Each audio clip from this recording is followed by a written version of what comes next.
Good evening. How are you guys doing? How are you? Let's give it up for being here, everybody. Yes. I do like an engaged audience, and I'm sure our guest artists do as well. So feel free. And those of you who know my way of applauding to poems and stories that you like, what do we do?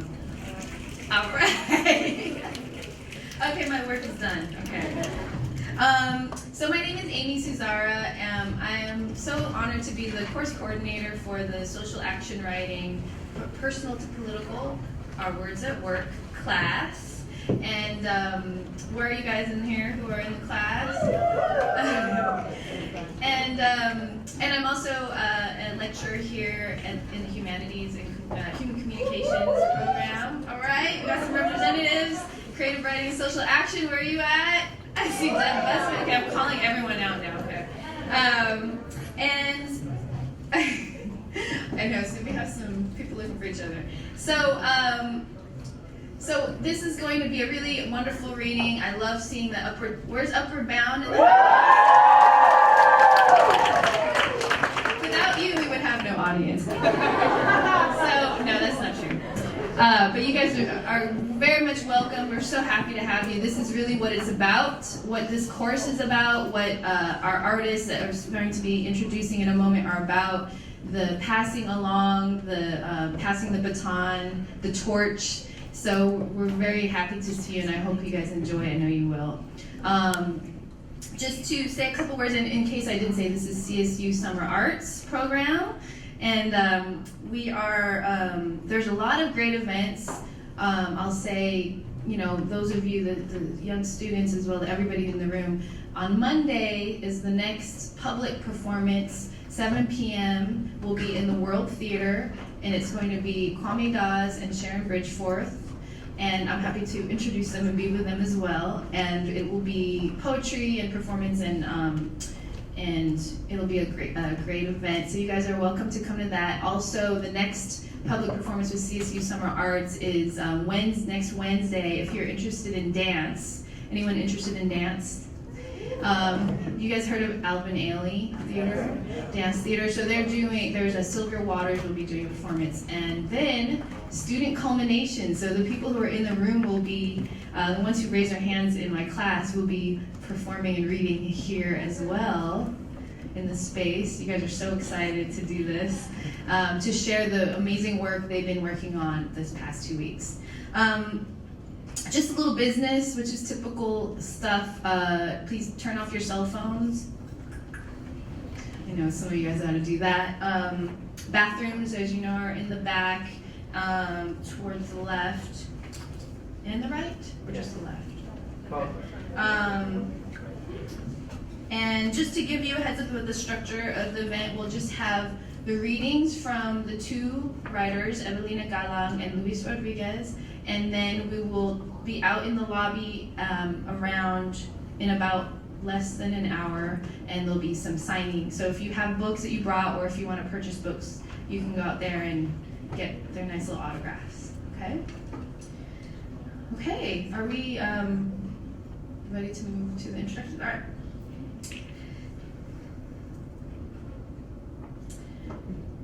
First of all, before I do the formal introductions, I'll say I'm so happy and honored to have the two guests this evening, because they're two suns in my sky. I put that on Facebook earlier, and we were able to watch the sunset, and I go, I'm so lucky right now. These are two suns in my sky that illuminate my path. I'm already emotional, right? You're like, what is wrong with her? I shouldn't even said anything yet. Okay. But it's the two of the people that I really look to as mentors, as leaders, and as giving me hope for what I do in the world. So before I start crying, I'm going to go into the formal introduction. Writer Edwidge Danticat calls her a masterful storyteller whose Angel de la Luna, which is recently out, is a heartbreak coming of age. I call her a ray of light, a seer, and the kind of teacher and ate, the big sister, that we all wish for. Everywhere I've seen this woman, she always draws students to her side like a female Pied Piper, and always has people, asking for her advice on life, on writing. Most importantly, she has great fashion and usually wears lots of scarves. Which is she gonna bust out the scarf? All right, see, what would she be without the scarf?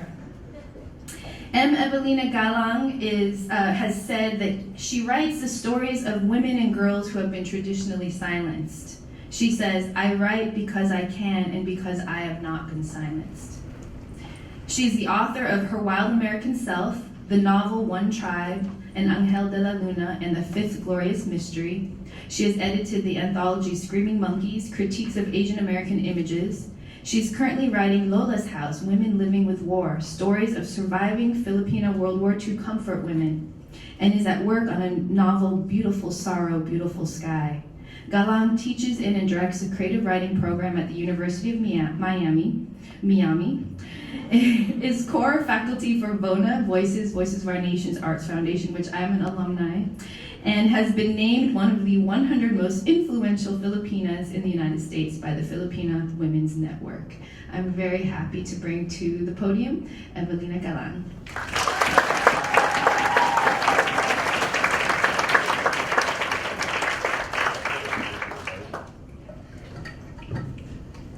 Awesome introduction. Everyone calls me like Professor Galang when they start, and they end up calling me Ate Evelina, which means older sister Evelina when we're done.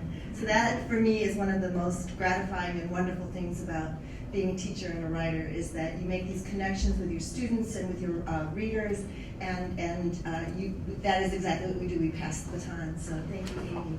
And thank you to everyone for being here. Outward Bound, hello.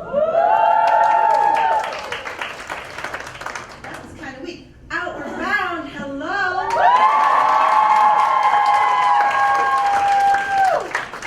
So behind me, there's this beautiful mural, which at some point after the readings and when everyone's milling about, I invite everyone to come and take a look at it. My students in the social action writing workshop have seen it up close.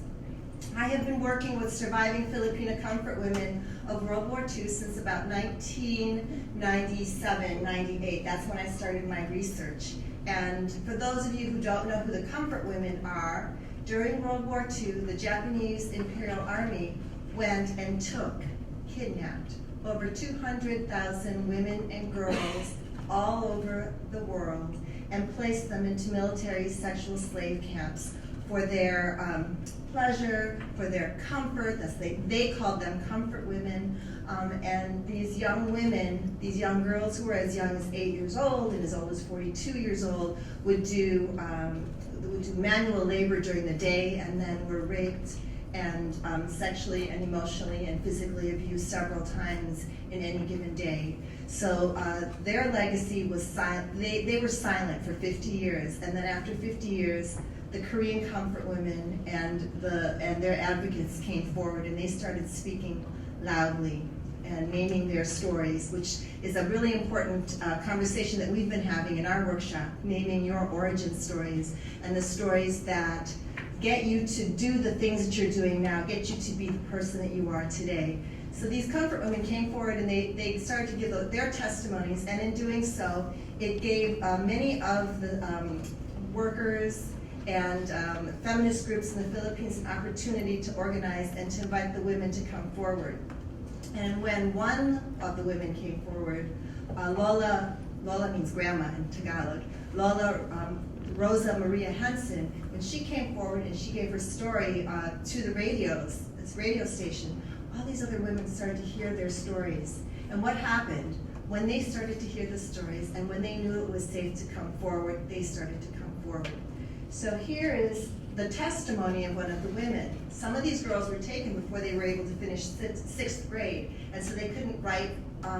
They couldn't write the way you and I write, and they didn't have the capacity for language the way we have language. So you'll see, when you come up here, you'll see her story. She was really smart. She made this for me, and I bring it with me everywhere I go so she can tell you her story. I don't have to tell you her story. She'll tell you her story. And you'll see it's done in images and beautiful embroidery and in half sentences. Some of it is in English, some of it is in Tagalog, but it is her story and it is her sharing. And so this afternoon, what I thought I would do is I've had the great opportunity to actually talk with about 40 of the women and to really focus on 15 of their stories, I wanted to share with you how hearing the stories of these women has really, not even because I meant for it to happen, has really inspired me to go forward in my own work. And the stories of the comfort women sneak into everything I do. So those women are my origin story. So here is an excerpt from Lola's house. It's a brief one, and it talks a little bit about how, well, you'll see what it talks about.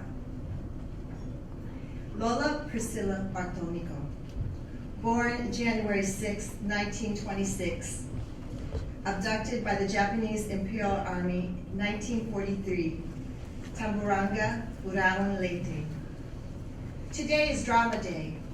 My students and I pair up with a survivor and we take her to a corner of the Lola house patio. Each of us sits with our survivor and we listen. They are whispering abduction, hissing aggression, sometimes mouthing words as if speaking might ignite a great fire. Lola Priscilla Bartolnico and I face each other like two women having tea. Her eyes tear up, and I gaze upon her, the way her hair has been pulled up and away from her face in an elegant and simple way, the way her eyebrows have been plucked and drawn in thin. I give her my hand, and she squeezes it, her eyes going wide. She whispers to me in Tagalog, and I cannot hear her as much as I can feel her. Before she went public with Lila Filipina, Lola Priscilla kept her history a secret from her husband and children. Every night, while the rest of the house slept, she rose and painted beautiful murals using tissue, cardboard, and children's tempera paints. She created beautiful dreamscapes, images of saints and self-portraits where she was worry-free. She tells me that she didn't want to close her eyes. She didn't want to dream, and even now with her family knowing about her past, she has not slept through the night, not since she was kidnapped. I think about not sleeping for 50 years. How does a body keep that up? Lola Priscilla shows no signs of insomnia. During our gatherings, she is always the first one up, dancing effortlessly for hours after each meeting. She has taught the dalagas, and the dalagas are the young women and girls that I brought with me to the Philippines. She has taught the dalagas and me how to tango. When our time is over, each of us rises with our Lola and we share her story with the group. The dalaga plays the part of the Lola as a young woman, walking home from school or cooking rice for the evening meal, washing clothes in a bin, or pulling fallen coconuts from the forest floor. And the Lolas, the old women rickety with pain and years of labor, they take on the role of the Japanese Imperial Army. Then something strange happens. The light shifts, the wind blows hot. The Lolas take on a superpower and the dalagas grow small and quiet. They are no longer the loud American girls I brought with me. Their chests do not puff out, their voices do not reach across the room loud and articulate. At one point, Lola Benita, as the soldier who captures Ana Fe, lunges at her and the two crash to the ground, taking with them nearby audience members. We have to stop the drama to make sure no one has been hurt. When it's our turn, I announce that Lola Priscilla Bartolnico was born on the island of Leyte on January 6, 1926. I tell everyone that the Japanese Imperial Army captured and incarcerated her in the vicinity of Tamburanga, Burawan, in the late months of 1943. Then the drama begins. On the patio, Lola Priscilla and I pantomime the abduction scene between two Filipina teenage cousins and 3 Japanese soldiers. I am both the cousin and Priscilla at 17. First, I am hiding in an air raid shelter, listening to the guns and the bombing. Around me are my extended family, my neighbors, my bottom guy captain. Everyone is here. And then Lola Priscilla barges in as the Japanese Imperial Army. She is all three of the soldiers. She begins by tying up the men, invisible characters she fashions out of air.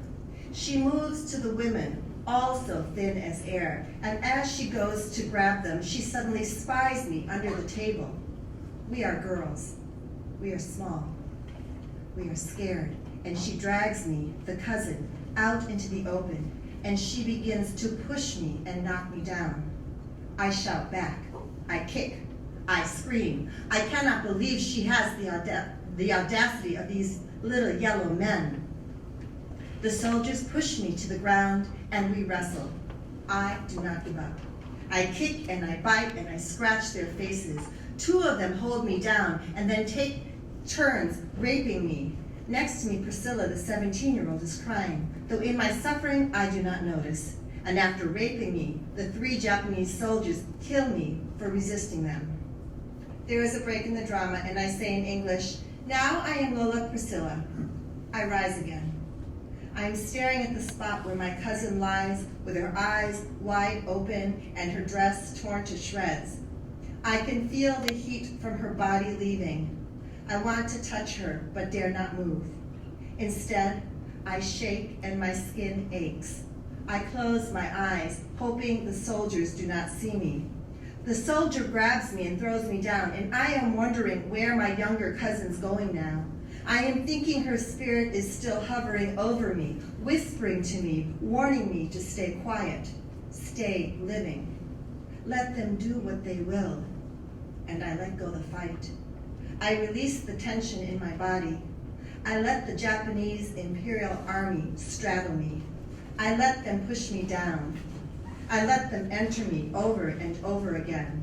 I close my eyes so I might disappear. But the grunting is so loud and the bodies so heavy. And here's what happens to me, the actor in Lola Priscilla's abduction story. I step into her shoes, a little tentative at first, but the story comes out of me faster than I expect. And as I am lying on the cold pavement with the Japanese Imperial Army soldiers holding me down by my wrists, a sharp pain jabs me in the chest. My stomach convulses.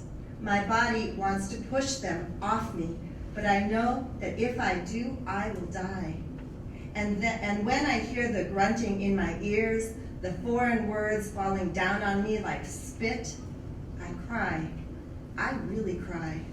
Something guttural spills from me, an ache that releases and fills the open space. I don't know where it comes from, but I am howling. I forget that she is Lola Priscilla. I forget that I am not 17. I forget that I am in the middle of Metro Manila play acting on a concrete floor. I am lying on sadness and there is pain emanating from my body. My imaginary cousin lies next to me and I am mourning her death. The gentle woman that is Lola Priscilla looms before me, grunting fiercely, thrusting herself into me, and even though I want to fight, I acquiesce. I let go. So it's really kind of strange, this experience of being witness, and trying to remain detached. You hear the stories and you think that those are their stories. And yet somehow, I remember that moment, that afternoon when we did that, I was completely taken by surprise. And there's a story that I've been telling my students that I had done these several interviews and my student and I had been crying and crying and crying, and one of their peers came along and we were just like soggy with tears and just sore and everything from the day, and so they put their arms around us, and one of the women said, "The stories have entered their bodies." And I really believe that's the truth, like these stories were in the women's bodies and they were affecting them in these different ways, and they were nightmares that kept Lola Priscilla awake for 50 years and kept her from, wanting to sleep and to remember. And then they handed the stories over to us, and then the stories entered our bodies. So my life as a writer has been about expelling the stories from my own body and writing them out. So there's a little bit of that there. So and here in Angel de la Luna and the Fifth Glorious Mystery, I thought I was writing just a story about a girl and her family, and I find that once again the Lolas have stepped into the story. So I'm going to read a little bit of that to you today, and it's really interesting that Outward Bound is here today. Hello. I wrote this story. I want to tell you, I wrote this story because I was just trying to write a good story. That's all I was thinking about when I wrote this story, because my protagonist is 11 years old when the story begins. But my editors at Coffee House Press thought this was an excellent opportunity to market the story to young adults. So it's being marketed as a young adult novel, which I thought, well, that's kind of weird, you know? But at the same time, as I've gone and I've read to middle schools and high schools, I find that those readers, those listeners, actually get it in ways that some of my adult readers are having a hard time. So what do you know, my press knew something I didn't know. So anyway, let me open, I'll give you, I don't have my phone over there because you told me to turn it on. Okay, I'll read to, let me, I'm good. So let me read to you the opening to the novel.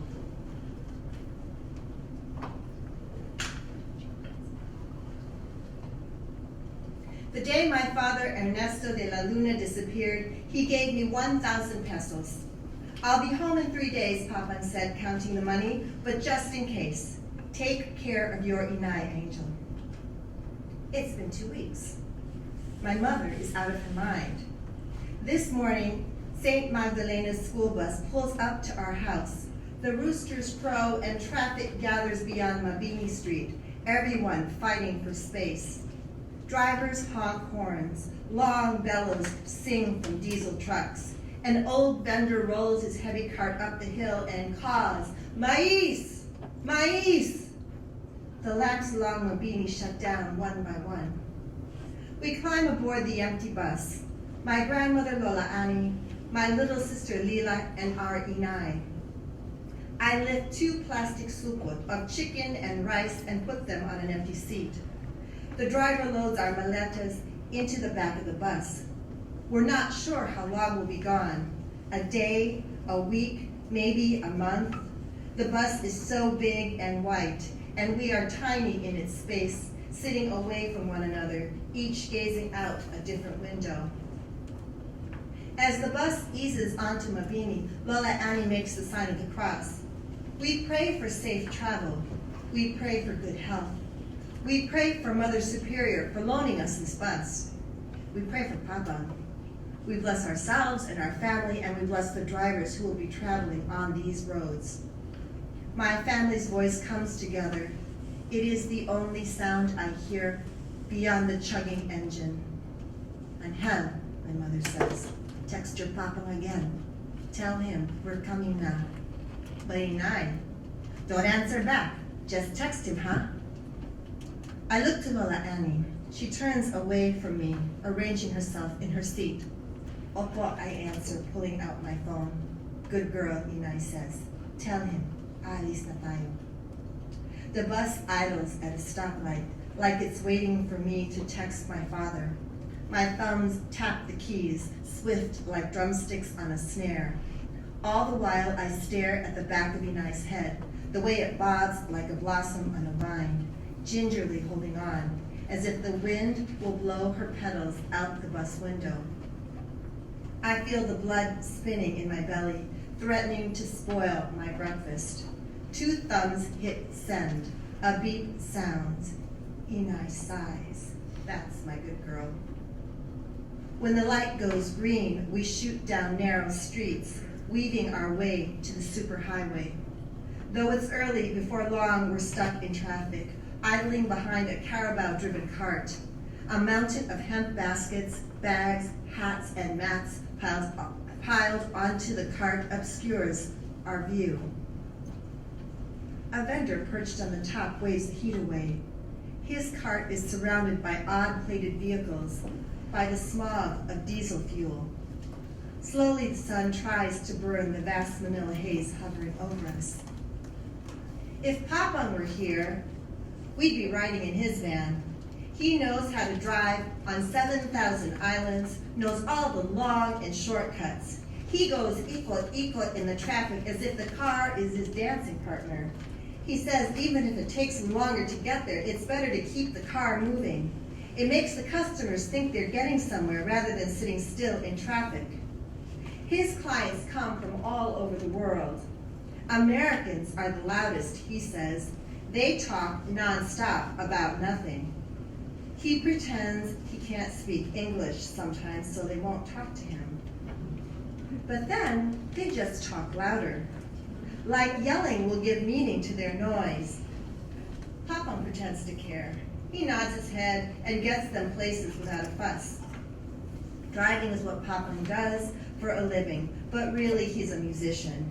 He plays rhythm and blues through the night till the sun burns through smog. He smokes cigarettes, drinks whiskey, and is known all over Makati as the beat man. A heart that won't quit, Inay once said. That's what drew me to your father. And when I was still too young for school, I'd sit in the front seat while Papang drove his clients from one end of Manila to another. He took them to business meetings and restaurants in Makati. Sometimes he took them to resorts in the provinces. After he dropped them off, Papang and I would listen to the blues, and he'd teach me how to hold on to his sticks and how to beat the drum. The trick, Angel, is not to think, just feel it. Listen to the way the tires roll or the way the wind blows. Listen to the engine when it's idling.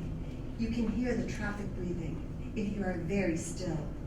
It has a heartbeat. And then he'd thump on his chest and chant, Bindig, dum dum, bindig, dum dum, bindig. I'd join him, eyes closed, hand on my heart, beating to the count, my whole body vibrating with each syllable. Bindig, bindig, bindig. The cell phone beep beeps, lights neon green, asks, Nasan ka? Here, I text back. My mother is losing it. My papang is gone.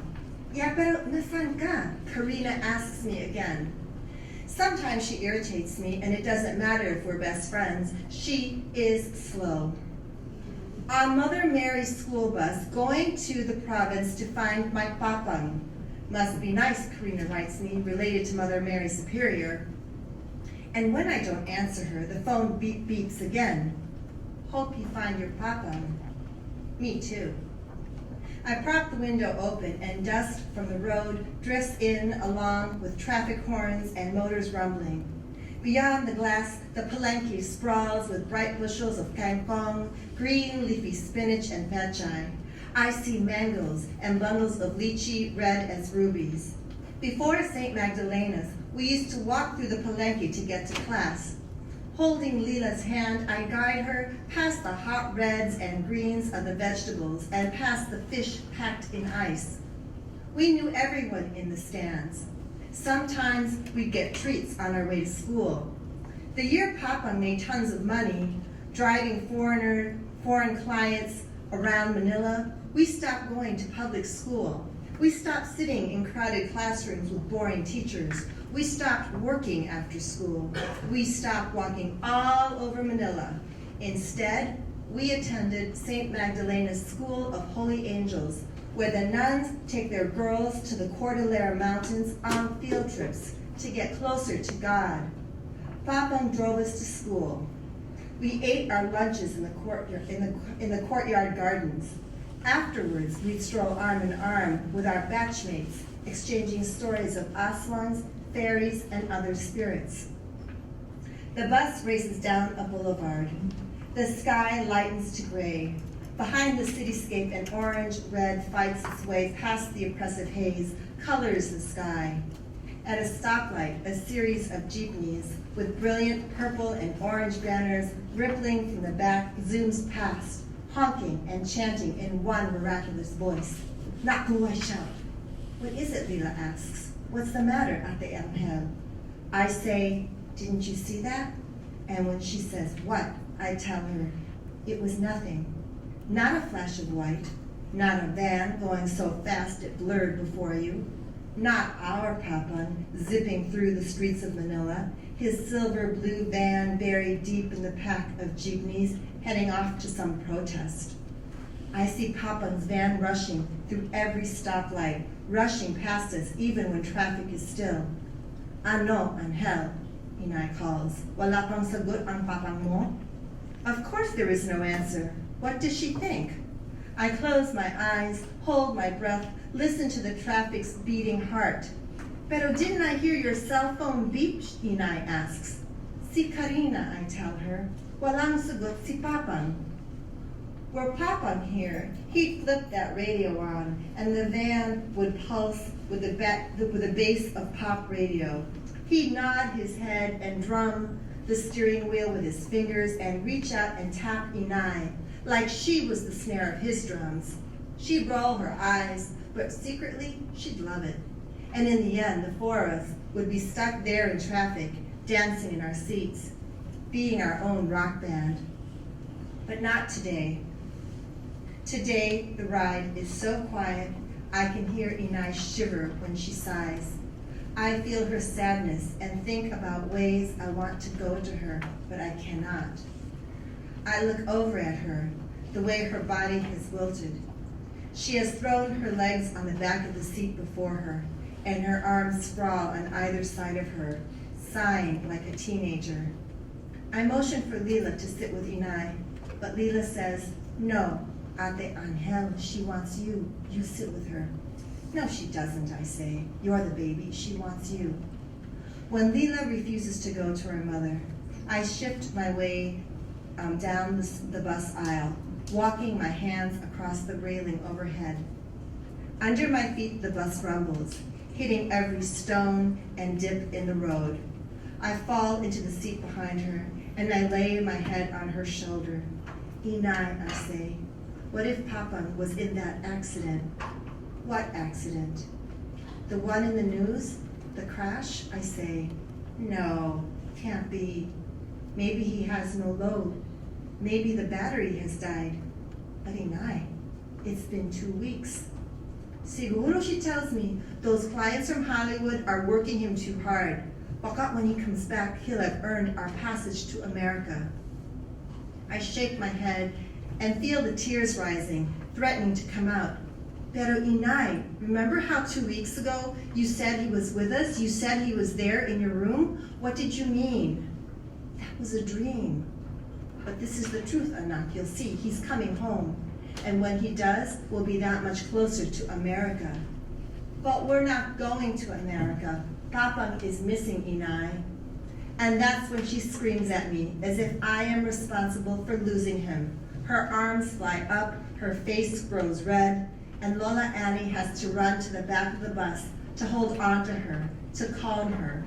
She fights my grandmother, pushes her, and Lola Annie almost hits her head on the corner of a seat. I pinch my arm. Wake up, I think, wake up. It's as if I've gone to sleep and someone has kidnapped every single person in my family and replaced them with a stranger. Some alien beings who look like my relatives, sound like my relatives, but are not my relatives. My nails dig deep into my skin, but when I open my eyes, I am still here, sitting alone in the middle of the bus. My family scattered about like fallen fruit, my Papa not among them. Wake up, I say out loud. Gising ka na, tama na ito. Thank you.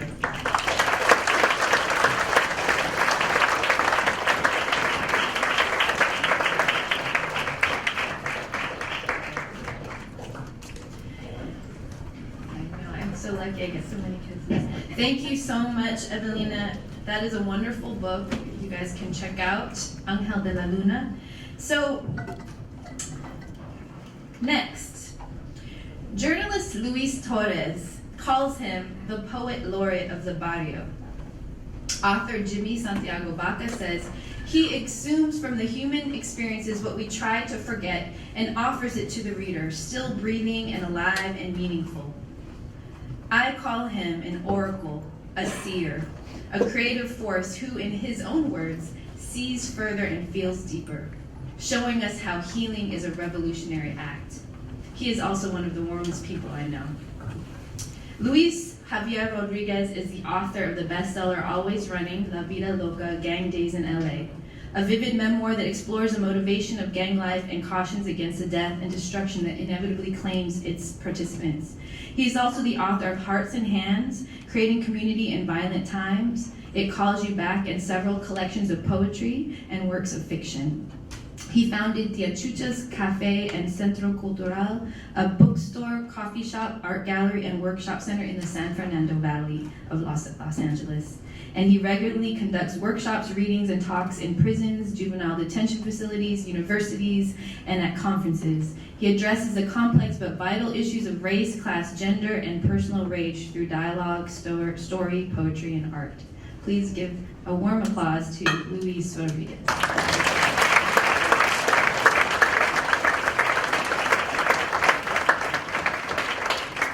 Thank you everybody for being here. Truly appreciate your presence, and I'm gonna, I guess, take you through a little journey. My journey is from somebody who knows from always running. Started off in the streets of the barrios of Los Angeles. I became a gang member as well as a heroin addict for 7 years, and as many of you know, and like I tell people when I wrote Always Running, I always tell them the ending right away. I survived it.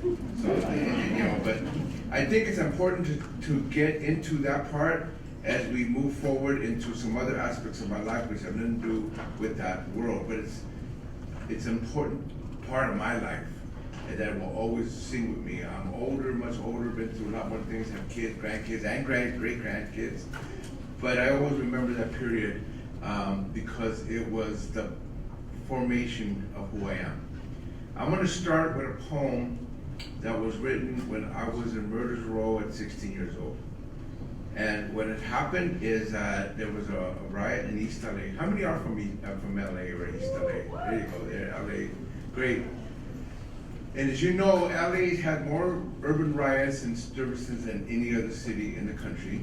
And I have a theory about why, but one of the things besides the Watts Rebellion and the 1992 LA Rebellion, in between there were several things, especially in the 60s, there was 9 disturbances in East LA alone. The biggest one was the Chicano moratorium against the Vietnam War, which was a big protest against the war. It was the largest protest against the Vietnam War in the community of color at the time, but the sheriff's deputies rioted. It wasn't a community riot. The sheriff's deputies attacked the group, beat up people, arrested people, and killed some of the people. And unfortunately what happened is I was a Cholo gangster, and they picked up a whole mess of us, and then about 6 of us, they said they were going to accuse us for the murders of the people that died in this riot. So I'm 16 years old, which is not supposed to happen because you're supposed to be 18 years old, but they put me in the Heart of Justice jail in downtown LA. And there was a famous, the Murder's Row of Heart of Justice jail is famous because Sirhan has been there, Carl Chessman, you may not know who he is, but the most famous occupant was Charles Manson. How many ever heard of Charles Manson? Okay, so I actually had a cell right next to Charles Manson because he was going to trial at the time. I just mentioned all that because obviously, you know, after everything, they really couldn't get us for the murders, but it didn't matter, they put me there. The damage had been done, both bad and good. Because one, it was bad that I was put in that situation, but it also politically woke me up. I began to realize the nature of injustice. And one of the ways I realized it is because the first night that I was there, the 2 murderers whose cell I was in, one of them put a razor blade to my neck to really just to test me more than anything. But if I didn't pass the test, I would have been dead. You know what I'm saying? And the main way you have to pass the test is not show any fear, even if you're scared to death. You can't show any fear. You got to know how to stand up to people without actually taking them on and without, being scared. It's kind of like in between space where you can stand up to people and you let them know, you can kill me if you want, but if I'm not good and dead, I'm going to kill you. You know, it's that kind of stuff. So what happened is that, you know, I passed the test. It was okay, then we played cards all night long and everything seemed cool, you know. But one of the things I noticed is Charles Manson, who was known as one of the prolific mass murder. He actually didn't do a lot of murders himself. He got a whole group of other people to do it. There's about, I think, 7 or 9 people that supposedly got murdered through this group. But he was protected. He was the only white guy in the whole row of murders row. They had him in a special cell, padded with special bars so nobody could get to him. All of us were the old tears, you know. And they were gonna make sure nothing was gonna happen to him.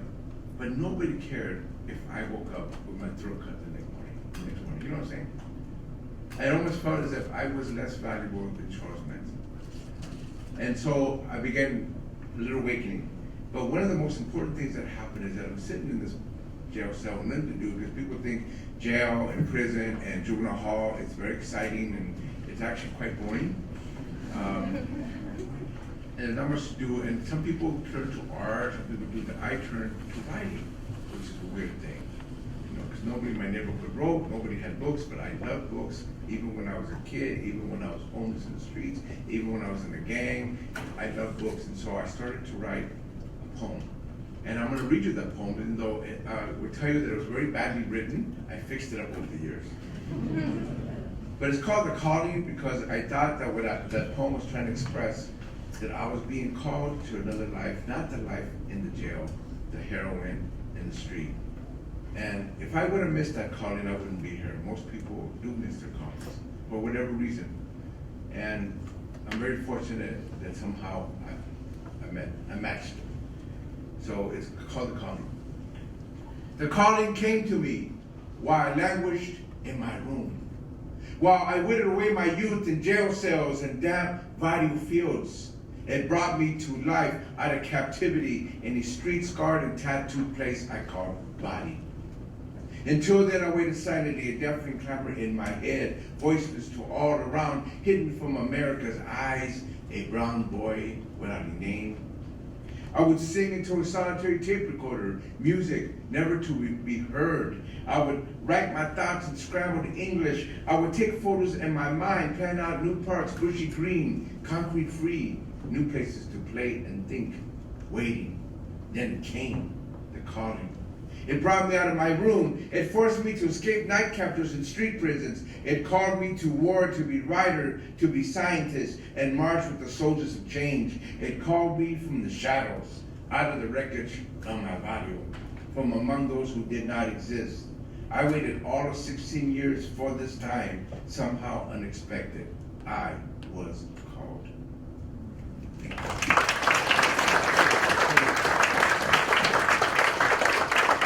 I think what happens, and this is a sad thing, when you survive that, you don't feel special. People think, well, you're special, you're different. I don't feel special. I always had the sense of why did I survive and not my home. You know what I'm saying? Why did I make it? You never can escape that, you know, somehow you got away and you feel bad because others didn't who should have gotten away. But now after all these years, I realize, well, I have to make a purpose and meaning out of it. You know, I can't say I'm better than anybody. I can't say that, you know, I deserve to be free from anybody else. That's not my story. My story is that since I have been free, I got to do the most with it. That's really what it is. So I'm going to read you another story. This is about so-called immigrants, especially from Mexico and Central America. So-called, I don't call them immigrants. I think they're really migrants. They have had a migrant stream for tens of thousands of years up and down the Americas, and then somebody puts borders, and now we're immigrants, you know. And the bad thing about it is that I'm not against anybody coming from any place, but this is a special situation because you know there are people who come from other oceans and other worlds, and they all belong here as far as I'm concerned. Even Africans that were bought as slaves, we all belong here now. You know what I'm saying? But it's really interesting. The interesting thing to me is how everything's turned around, and now the migrants, the native brown-skinned, you know, peoples of the Americas have become the foreigners, the strangers, and the illegals. Everything's turned on its head. Now we don't belong all of a sudden. So this is a poem I wrote about an image I saw in a newspaper where about 300 Mexicans were on the border, and they were waiting to just cross en masse. And there went so many of them so that the immigration trucks couldn't get them all, but enough of them went over so that they made it. It's kind of a madness that I thought, that in this article, and I know I'm gonna write a poem about this. So even though I use the word America, to me America is a whole thing. People say it's just the United States, but it isn't. But anyway, the poem is called Running to America. And it's for my parents who were migrants from Mexico. They are night shadows, violating borders. Fingers curled through chain link fences, hiding from infrared eyes, dodging 30-30 bullets. They leave familiar smells, warmth, and sounds as ancient as the trampled stones running to America. There is a woman in her finest border crossing wear, a purple blouse from an older sister, a pair of worn shoes from a church bazaar, a tattered coat from a former lover. There's a child dressed in black, fear sparkling from dark Indian eyes, clinging to a headless Barbie doll. And the men, some hard and quiet, others young and loud. You see something like this in prison. Soon they will cross on their bellies, kissing black earth, then run to America.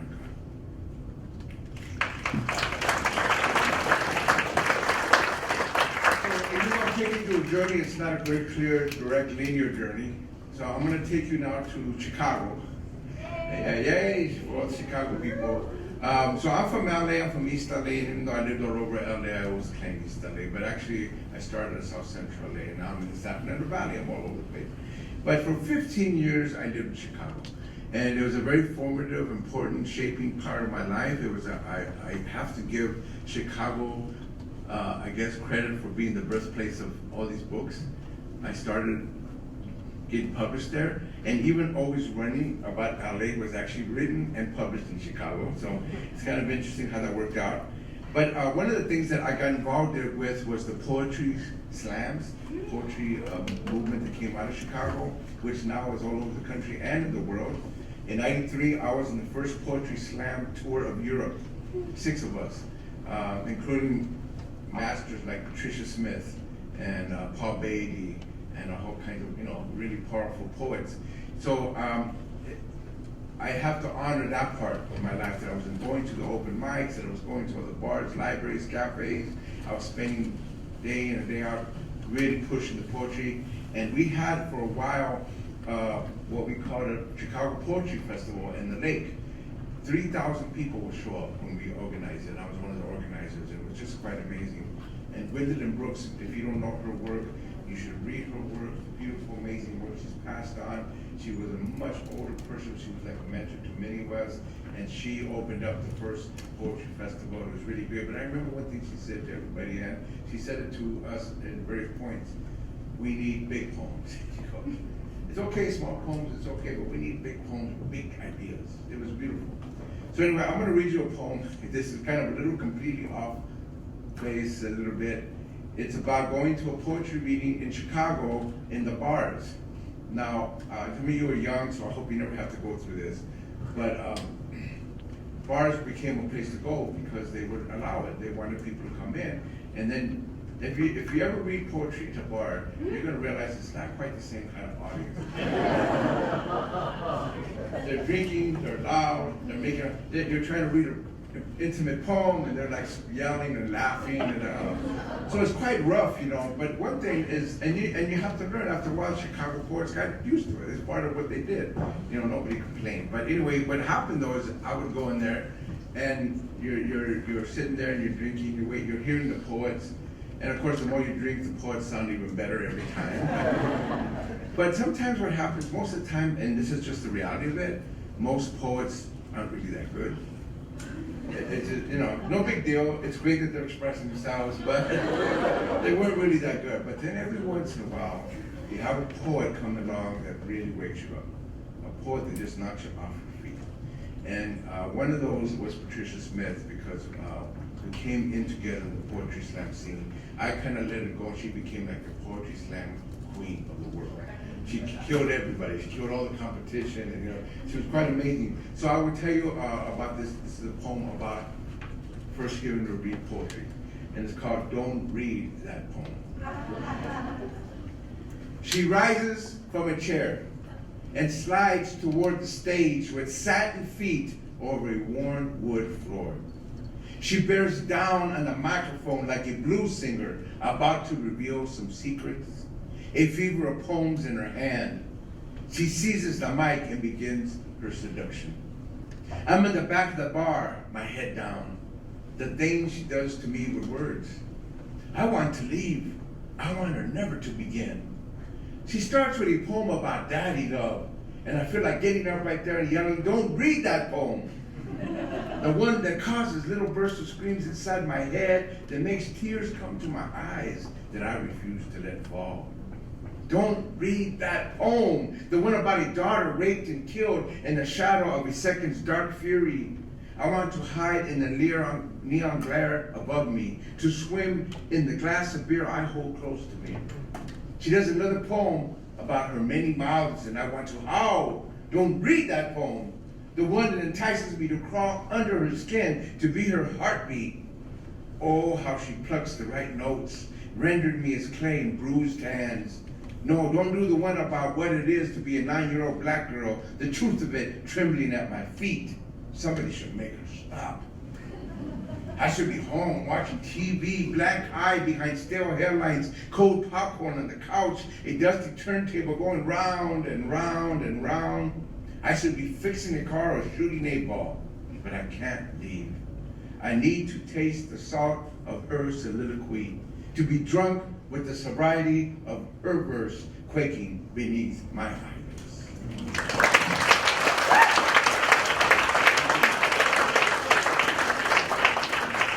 So even though these are poems of political imagination and social engagement, they run all over the place. You know, you would think, what's that got to do with politics? It has a lot to do with politics, almost everything is. But I'm going to read you one that really has to do with being angry. And sometimes it's good to put it in a poem. I thank you guys. I really have to leave early. Appreciate it. My good friends. Thank you for being here. Yes, thank you. So this poem has to do with, I've been going to Mexico and Central America for years, covering stories, wars. I was in the Contra War there. I got bombed twice there in southern Honduras. I was there with the Sandinistas. And then in Mexico, I took part in several uprisings, especially indigenous, native uprisings, and I learned a lot. But one of the things that was very important is in the early 90s, I started going to El Salvador and then Guatemala to cover the gang life that was going on, the maras that was happening. Because I understood that, as far as I'm concerned, they were part of La Vida Loca, and now they were being deported to these countries, and terrible, terrible things were happening because they were getting very strong. They were recruiting all these homeless poor kids out of the streets. They were building an army, and they wanted me to come down there. So I've been doing this for 20 years. But I remember the first time that I went to San Salvador, the capital. And you know, in all Latin American major capitals, in major cities, the homeless kids are quite out there. You see them laying up. These are kids who have been abandoned by war, poverty, whatever it is. They're just nowhere to go. And they don't last very long. I think the youngest were maybe 3 or 4 taken care of by older people. And then by the time they're 12, 13, 14, they're dead. They don't last very long. And people actually kill them. In San Salvador, there used to be death squads that would kill these kids. What they would do too is, because nobody wanted to feed them, they didn't know what to do, they would give them messed up on the shoe polish glue. And so they would give them the glue, just giving them away so they had no appetite, and all they do is get all messed up. And they call them huele pegas. Huele pegas means glue sniffers. And so I'm going down the capital, San Salvador, one day, and there's a lot of traffic going by, and I noticed these 2 kids, about 6 and 7 years old, homeless kids, and they're holding each other because I know they're all messed up on the glue, and they're waiting for the traffic to go by, and then they hold each other and they start crossing the street, and all of a sudden they start breaking down, you know, because I was a huele pega. I used to sniff glue in East LA, and I kind of never grieved that period of my life. I never really figured out all that part. I always thought heroin was a bigger issue, but I think sniffing was even worse. And so when I saw them, and plus my youngest boys are now in their 20s, but they were about that age. And so I just imagined them. So I was very angry, angry of this civilization that would create a world that would have babies be like this. So this poem is called Civilization, and it starts with a saying by the African-American poet Fenton Johnson that says, "I am tired of building up somebody else's civilization." There are days when sunshine is toxic, when breathing becomes fatal and the love stares of innocence have fangs. There are days when caresses are lethal drumming and the low murmur of a child's voice is a hand slap of hell flames across my face, when all civilization is a squabble in my partner's gaze and morality is a gun in my head. I didn't make this place. So what if I say you can eat it and choke, this hard to choke, this diet of hypocrisies, this horse feed of fed horses, this salt seasoning all wounds. Tear it down, then wake me up when it's over. Should I care if you don't care? Should I sweat the details when the whole enchilada reeks? Just because you wear a hat and call that fashion, because you love the prison and hate the alien. Don't come to me whining about lost glories. They are the lashes on slave skin, the gold stolen off the blanket of stones called our land. They are the tongues cut from wiser heads, the deflowered, dehydrated sirens that called you, then were slaughtered. Don't cry for me, Argentina, or Pennsylvania for that matter. You say I'm no good, but my pathologies are keeping me from cutting your throats. All enslavers, all exploiters, all engravers of God money. You who see my children and go insane, who wear the flesh of Nahuas like shiny suits, who have black heels in your nightmares, who ate with chest severed hands, who feed your wives to dogs on cracked plates, who provide heroin to chiseled daughters, who bathe in the trail of tears, who sell tickets to the middle passes, whose academies hold literature hostage, and whose culture crumbles in the hand of a glue-sniffing Salvadorian child.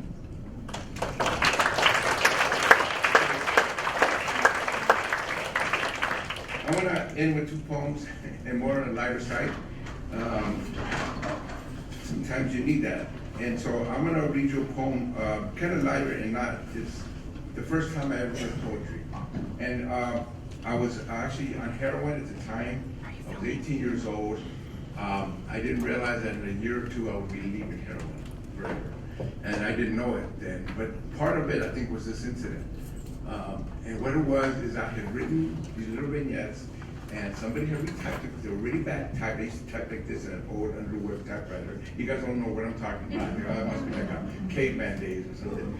But anyway, it was very bad. And then one of my former principals at my elementary school, who took a liking to me because I was homeless in the streets, I was on drugs, but he really tried to help me. He got his secretary to type up these poems. And they were quite beautifully written. I didn't even know. I didn't know I'd written them. They sent them off to a contest, and I actually won honorable mention. And yeah, and it changed my life. This is hard to imagine, but I got $250 for it. That's a lot of money in 1973. That was like $1 million. Anyway, so what happened is they put me on a plane and took me to Berkeley. I'd never been on a plane before. I'd never been to Berkeley before. It was amazing. But I was still I'm still in the street, 1 foot in, 1 foot out, you know what I'm saying? But anyway, this is a poem about me going to my first poetry reading, because no matter what I was doing, I didn't know what I was doing. I didn't know they were poems, I didn't know what they were. I went to my first poetry reading, and it was interesting. It was in Berkeley, and it was the 3 poets that some of you might know who they are, but if you don't, I would look them up.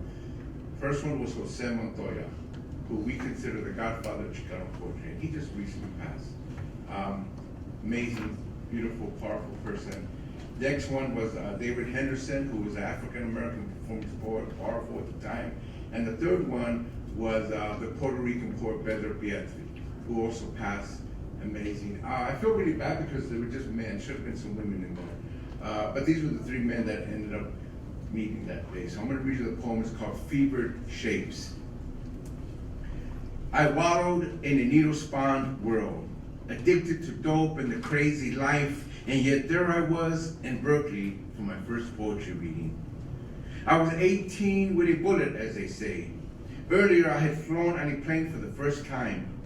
Sure, I've survived half a dozen gun assaults, cops knocking me around, ODs, blades to my neck in jail cells, homeless in dank streets, and beatdowns and body brawls. But flying, that scared me to death. I sat there in a crowded cafe not knowing what to expect. Poetry? I never heard this before. Oh, I had written lines, vignettes, images, fears, thoughts. I didn't know they were poems. I had no idea what a poem was.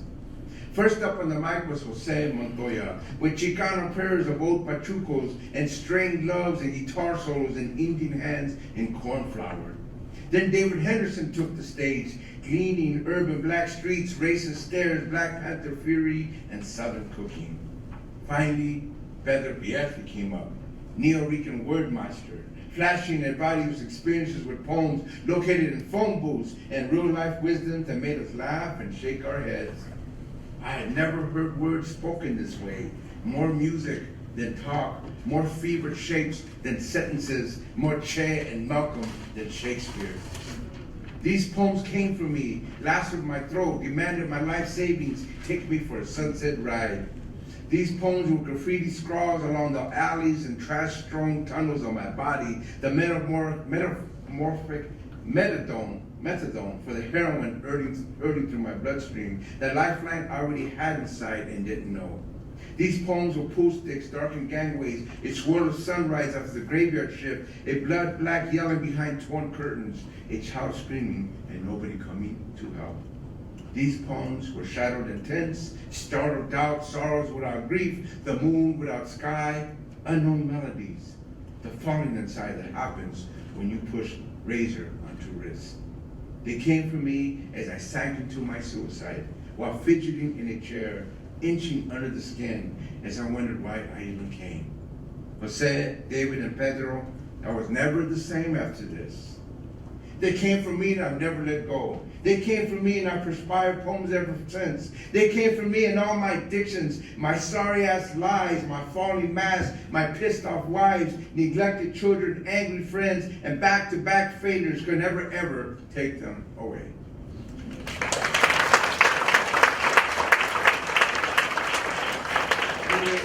I want to thank you, and I want to end with a love poem. What does that got to do with politics? Why not? Why not love poems? And this is from my beautiful wife, Trini.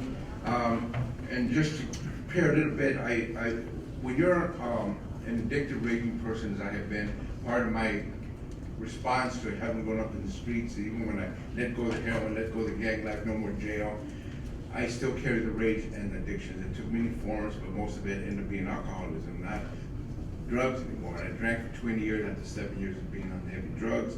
And then I couldn't hold relationships. I had a hard time with them. I've been married 4 times. And I'm not bragging because I'm too ugly to be bragging. But it really shows that I just had a hard time with women and relationships, and they meant the world to me, and yet I was so destructive of them. So it took a long time to finally find Trini, and now we've been together as a couple for 30 years, married for 26. And so this is what happened is that about 3 years ago, Trini was a great writer and did a lot of journalism, and she knows how to write perfect Spanish, perfect English, like me. She's really good at this stuff, but she never did poetry, and she never wanted to, and I never pushed her, but she would come to my poetry reading, and she saw the poetry scene, but she never got into it. 3 years ago at my culture center, Teatro Centro Cultural, they started a women's poetry workshop, and she started going. In fact, Amy was there. She was one of the teachers. And it turned out to be quite transformative for a lot of the women, but for Trini, it was quite amazing. She started doing poems. And she's done, I have to tell you, some beautiful work. She always had it in her. She just finally was getting out. And so what happened is this past Valentine's Day, there was a reading in Malibu. There was a poetry series in Malibu, because I try to go to all the poetry events, open mic series across wherever I can, and I got to go to Malibu, and this was a couple's poetry reading. So there was 3 couples, I know, and me and Trini were reading poems to each other. It was quite beautiful. Yeah, oh yeah, it was really good. Now, I'm not going to read all the poems I read to her. I'm only going to read one of them, but I think it's a good way to end. And again, when we're talking about social action writing, social justice writing, I think it's just got to be expansive. Everything I do is politics. Everything I do is about wholeness. Everything I do is about change. You know what I'm saying? But even personal change is part of it. You can't separate that. So this is about that kind of change, personal, but it's very important because if we're going to go in the world, as I told the group, to heal, we have to learn how to heal ourselves. And sometimes healing others helps you heal too. So there's no separation between them.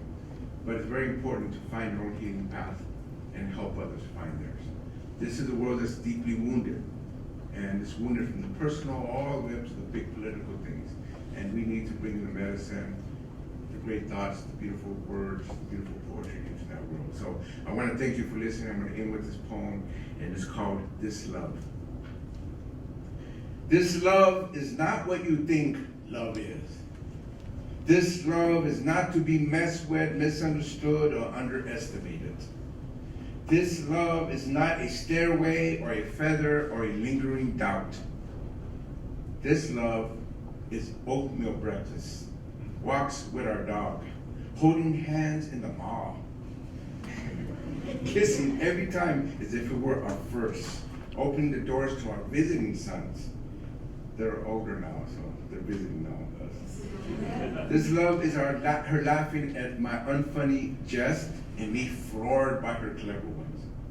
This love is admiring the way our brains work, our hearts feel, our skin responds, how our voices ignite a pulsing breath from a longing depth.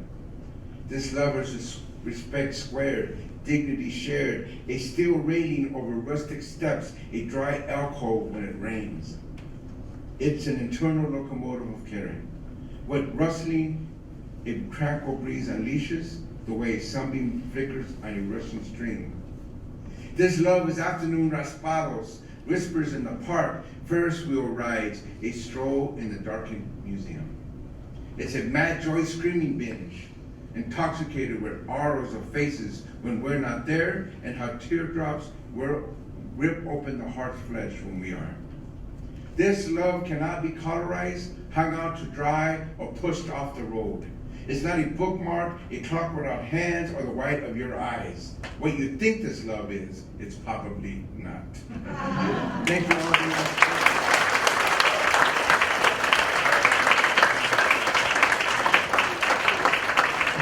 Thank you again. Let's give it up one more time for Luis Rodriguez.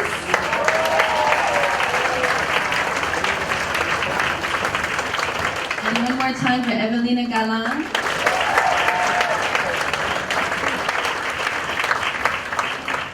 Thank you so much, everybody, for joining us. We're now going to have a 15 minutes or so where we're going to be out there with books and signing, and come and wave and say hi.